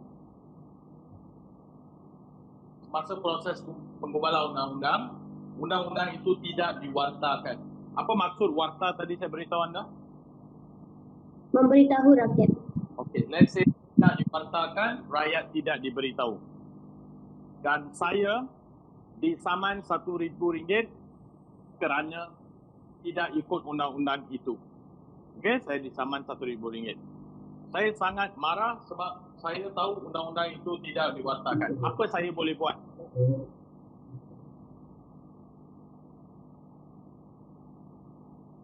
Apa saya boleh buat? Saya boleh bawa kes saya yang disaman RM1,000. Saya boleh bawa kes ini ke mahkamah. Saya kata saya tak nak bayar RM1,000 sebab ini tidak diwartakan. Faham? Tidak diwartakan. Jadi mahkamah, apa tugas mahkamah? Mahkamah boleh tentukan sama ada undang-undang itu sah atau tidak sah. So ini salah satu kuasa badan kehakiman. They can check and tell whether the undang-undang is sah atau tidak sah. Kalau tidak diwartakan, sudah tentu undang-undang itu tidak sah, right? Kalau undang-undang itu tidak sah, mahkamah akan buat keputusan bahawa saya akan dibebaskan. Tak perlu bayar saman RM1,000. Are you clear? Clear. Itu masukkan kesahihan undang-undang. Banyak kes telah dibawa ke mahkamah berkaitan dengan kesahihan undang-undang, terutamanya yang berkaitan dengan masalah virus ini. Contohnya, you know the wearing the mask, if you don't wear the mask and then you will be fined, right? Okay, this kind of thing, sometimes the government overlook, they didn't wartakan first, and people are angry, and then they bring the case to court. Got a lot of cases like this. So they ask you to wear the mask. So how should you wear the mask? Whether it is stated in the law that you have to cover your nose or below the nose, or how. So there is some technicalities. Because of that, some people not happy, they brought the case to mahkamah. So the government has to be very careful when they draft the law or when they tell something like that. They have to make sure diwartakan properly. So always diwartakan become the issue in the enforcement of the law. Bila penguatkuasaan dilaksanakan dan ada setengah pihak tak berpuas hati, mereka akan bawa kes ke mahkamah. So mahkamah ada kuasa untuk menentukan kesahihan undang-undang tersebut. Itu nombor 2. Nombor 3, poin 5. Tengok poin 5 anda. Berkuasa mentafsir perlembagaan. Mentafsir perlembagaan. That's the keyword. Badan kehakiman boleh mentafsir perlembagaan. Mentafsir means, okay, let's say the perlembagaan 153 says Agung memelihara kedudukan dan hak istimewa. You remember that? 153, kedudukan istimewa orang-orang Melayu. So, perlembagaan, inilah perlembagaan, right? The badan kehakiman, maksudnya mahkamah, boleh jelaskan apa maksud ini. Maksudnya tafsirkan. What's the meaning of this? Memelihara means what Agung must do. Apa maksud ini? So, ini adalah poin nombor 3 anda. Mentafsir perlembagaan, iaitu memberi dan mencari maksud dalam perlembagaan. Tugas badan kehakiman. Nombor 4.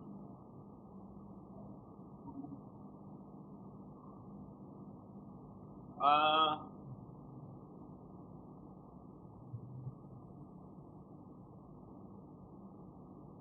7. Poin 7 baris ketiga. Poin 7. Poin 7. Rujuk poin 7 baris ketiga. Mempunyai highlight ini, mempunyai kuasa mengikhtiarkan sesuatu tindakan kerajaan tidak sah di sisi undang-undang. Itu nombor 4. Tindakan kerajaan tidak sah di sisi undang-undang. So contohnya katakan sebab kamu tahu tentang ini, saya bagi contoh ni. Katakan Perdana Menteri isytiharkan darurat. Kita semua tahu Perdana Menteri tidak ada kuasa isytiharkan darurat. Siapa ada kuasa untuk mengisytiharkan darurat? Agung. Agung, right? Katakan Perdana Menteri isytiharkan darurat. Ini adalah tindakan Perdana Menteri, right? Tindakan Perdana Menteri maksudnya tindakan kerajaan. Nah, sekarang kamu beritahu saya tindakan kerajaan ini sah atau tidak sah?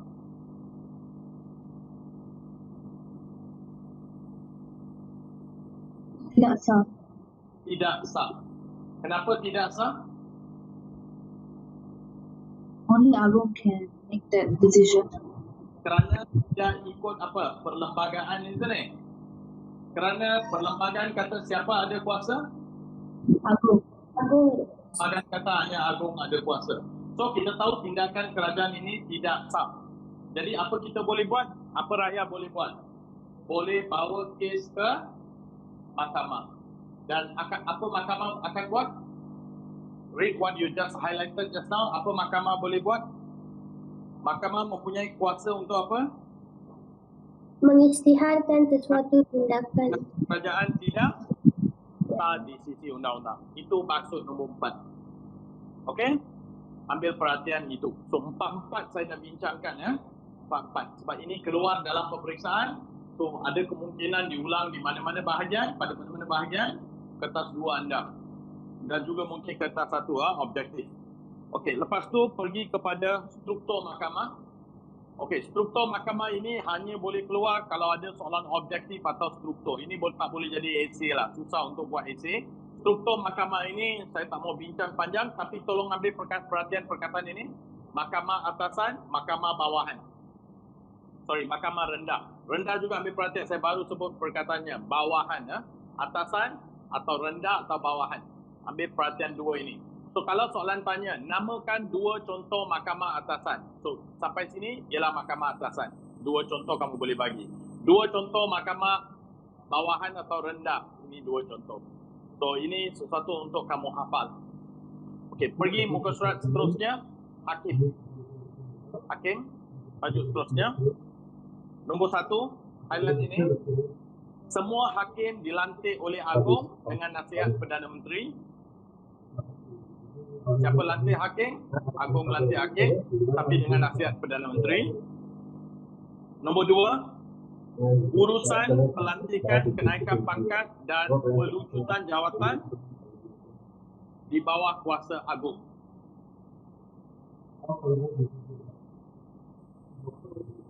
Maksudnya kalau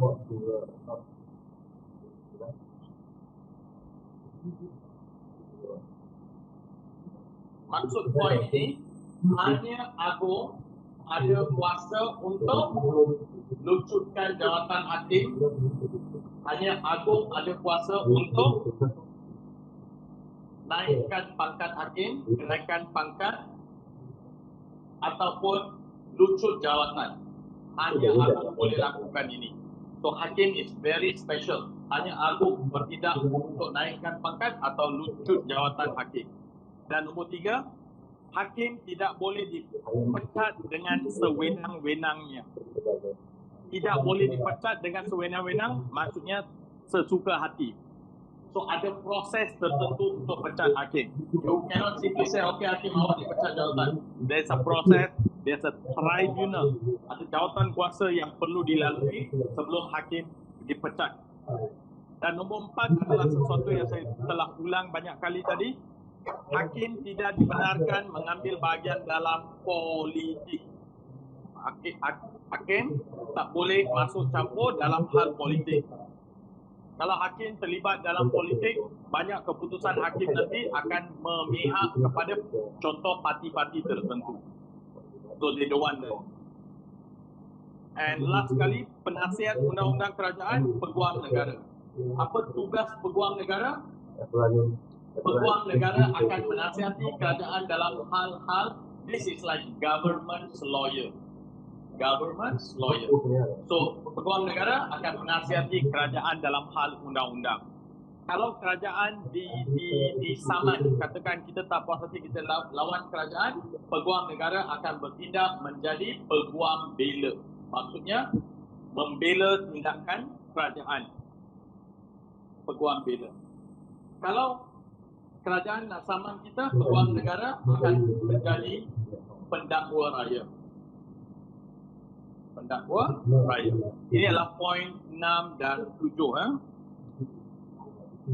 Not 7, poin 6. 7 boleh tinggalkan, tak perlu. Poin 6. Saya ulang.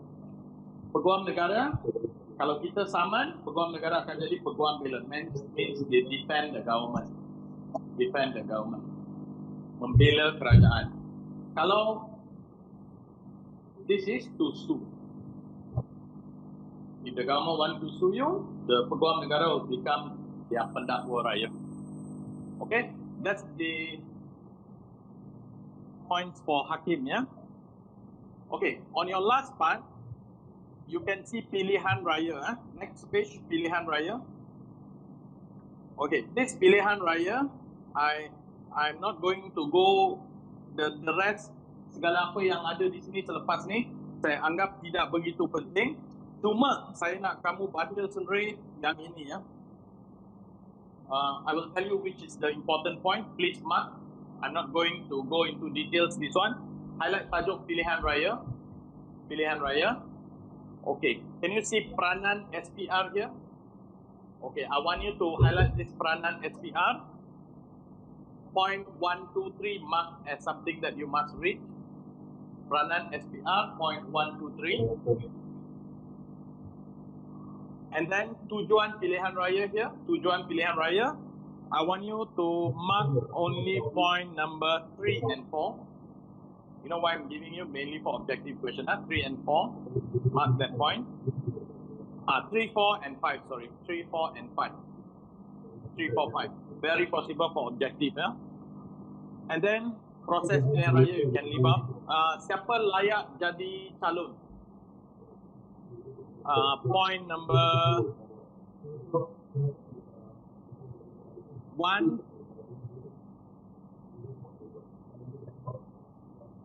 2, 3, 4,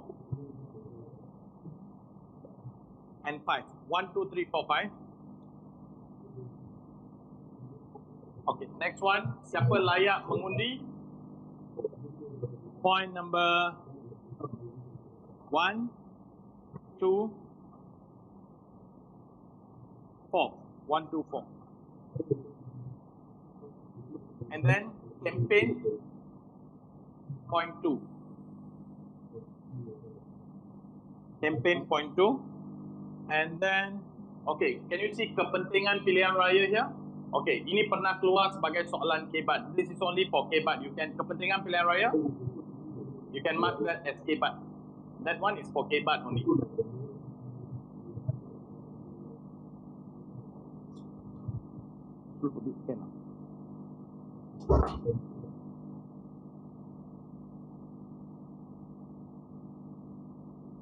The negara persekutuan, I think we leave out that one. You want to read, you can read, but I just explain to you this part. Can you see this? You can put an arrow here. I repeat, you can put an arrow here.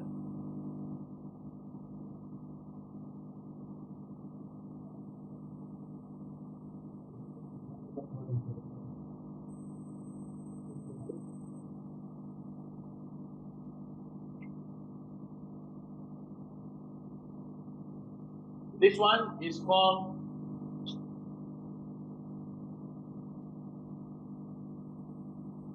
senarai, you can highlight right on top of that. You got the word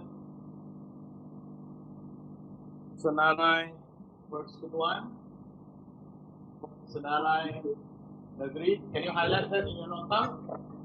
And senarai bersama.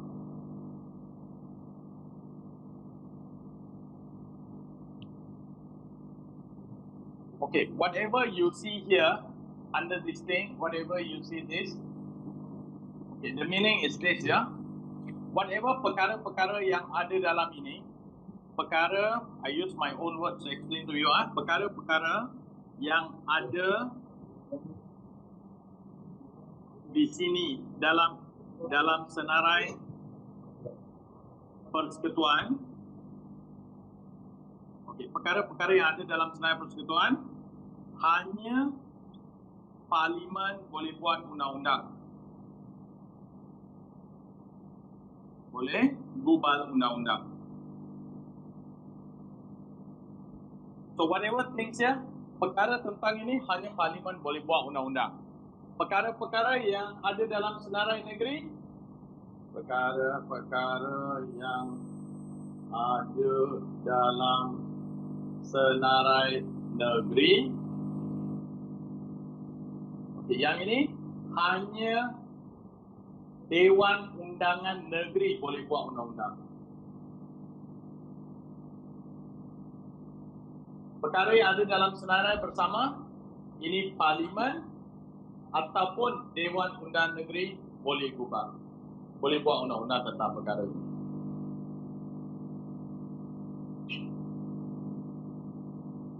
Okay, saya nak tengok sama ada kamu faham atau tidak. Saya akan bagi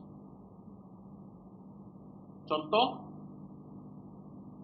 Okay, kamu beri jawapan. Siapa boleh buat undang-undang ini, ya? You copy already?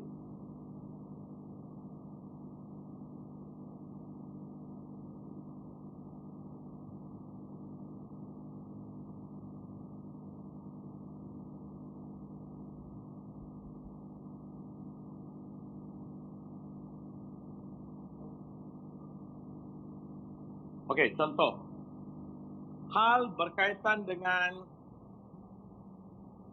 pelajaran. Siapa boleh buat undang-undang? Hal berkaitan pelajaran. Siapa boleh buat undang-undang? Persekutuan. Sorry? Persekutuan. Agong. Listen ya. Listen ya. Listen. Senarai negeri. Kalau senarai persekutuan, Parlimen boleh buat undang-undang. Kalau senarai negeri, Dewan Undangan Negeri boleh buat undang-undang. Where got persekutuan buat undang-undang, Agung buat undang-undang? I didn't mention about that one. I repeat, kalau hal pelajaran, siapa boleh buat undang-undang? Dewan Undang Negeri. How you know hal pelajaran Dewan Undangan Negeri buat undang-undang? Is pelajaran under senarai negeri? Tidak. Yeah, I wait.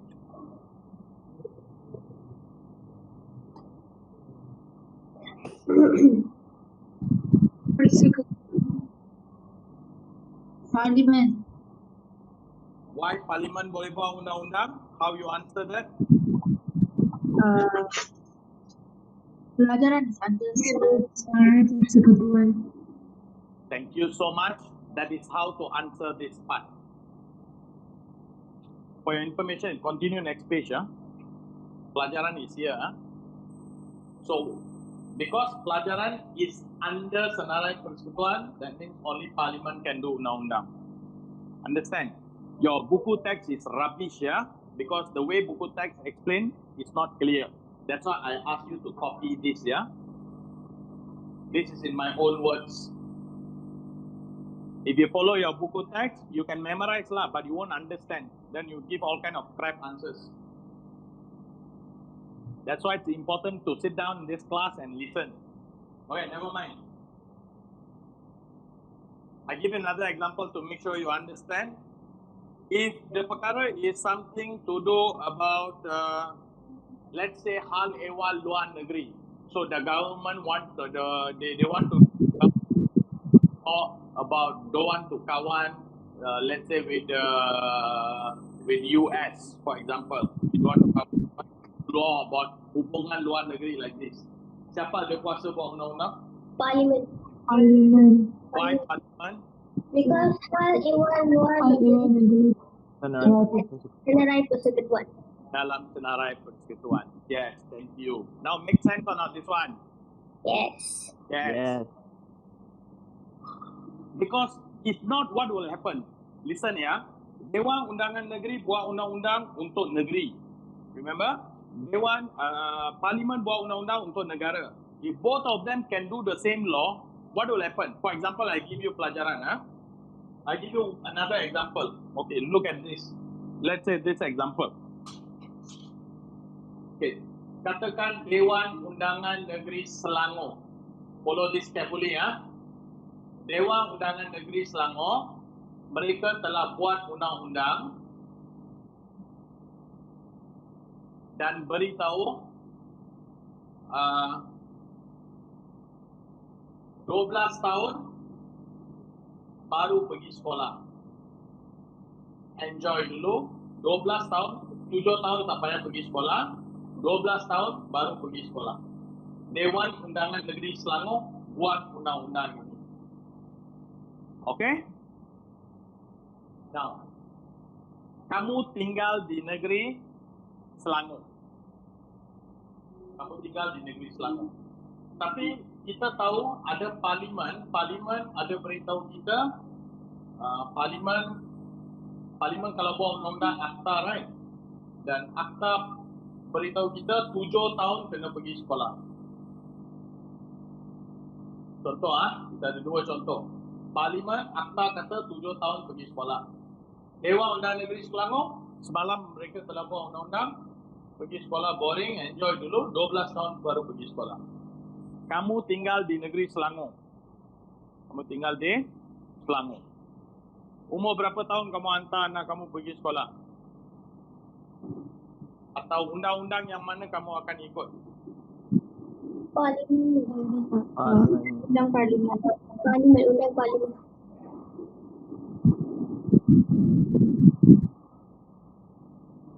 Kenapa parlimen?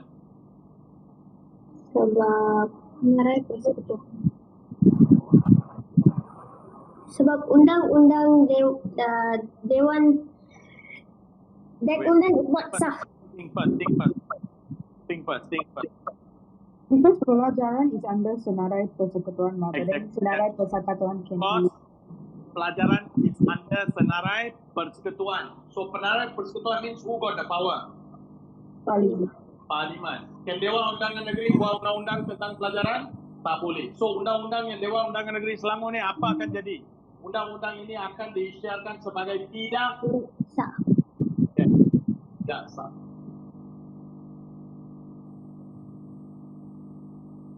Are you clear? Yes, sir. Any Yes. question?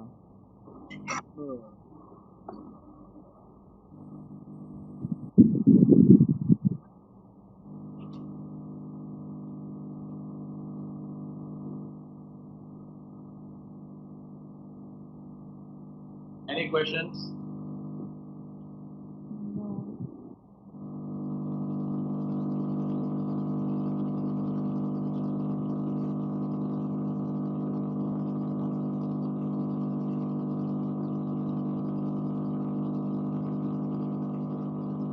So what about Senarai Bersama, sir? Senarai Bersama, normally they will discuss who wants to do. The negeri can do, Parliament also can do. So normally the Prime Minister, the Perdana Menteri, and the Menteri from whichever negeri, they will discuss and they will say, okay, you do lah, okay, you do. They can discuss and decide. Okay, sir. Thank you, sir. If you notice carefully, if you see Senarai Persekutuan, all the important, that's semua perkara yang penting untuk negara is under dalam Senarai Persekutuan. Can you see that? That's how you remember. That one came out so many times in structure question. 3 perkara dalam Senarai Persekutuan. So that's how you remember. If it is important for the country, it will be under Senarai Persekutuan. Yeah, you don't need to hafal all. Maybe you can hafal 3, at least 3 you hafal. Pelajaran or something 3, hubungan luar negara, 3 things you hafal from that. Negeri you hafal 3, bersama you hafal 3. Okay, the last part of your bab 7, I just want to give you, this is nothing much to teach. I want you to read Jata Negara. Jata Negara. I want you to read Bendera. This is too obvious to teach. Then I'll be teaching you bendera kebangsaan kita dipanggil jalur gemilang. Hello, please read in case you don't know this. Jata Negara, bendera kebangsaan, lagu kebangsaan.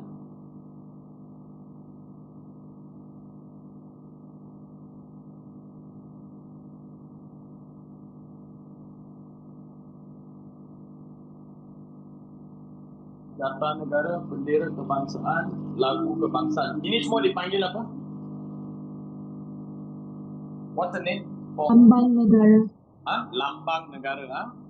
So, ramai sport ini untuk sudah beberapa tahun mereka sport. Tiga-tiga ini pernah keluar dalam peperiksaan, okay? Tetapi secara berasingan. So, tolong ambil perhatian soalan tentang fungsi atau kepentingan ataupun tujuan lambang negara. Kepentingan atau tujuan lambang. Why we all have lambang? Answer is in your text. This one and this one, please cari kurang-kurangnya 4 fungsi atau tujuan lambang secara umum. And this one, lagu kebangsaan, what's the name lagu kebangsaan negaraku? All this please read, it's direct from your buku text. Nothing much to teach here. And this is very possible for structure and essay question. But as I said, bab 7 telah keluar tahun lalu dan 3 tahun berturut-turut sudah ada soalan. Chances are slim, but just read if you're dreaming of A+. Okay? For those of you who struggling to pass, you can leave out all this. Chapter 7, you can choose to leave out. You can take the risk if you want to pass, because you got better areas to study. Sir, I hope you know the difference here. Bagi pelajar yang sangat lemah, lulus pun susah, kamu boleh tinggalkan bab 7 and maybe bab 8 pun boleh tinggalkan. Bagi kamu yang bercita-cita dapat A+, want to score, don't leave out this kind of thing, because objective is also important for you if you want to score A+. Alright? With that, I stop here. For chapter 7. Next week, before I start, we'll do some questions on chapter 7. Then we continue dengan bab 8 minggu depan. Bab 8 untuk minggu depan, saya sudah hantar nota. If you want, you can read first. And I'm not going to take very long for bab 8 because it's not my favorite. We will do it very fast, bab 8, and we'll concentrate on the last chapter, that's chapter 9. Good night.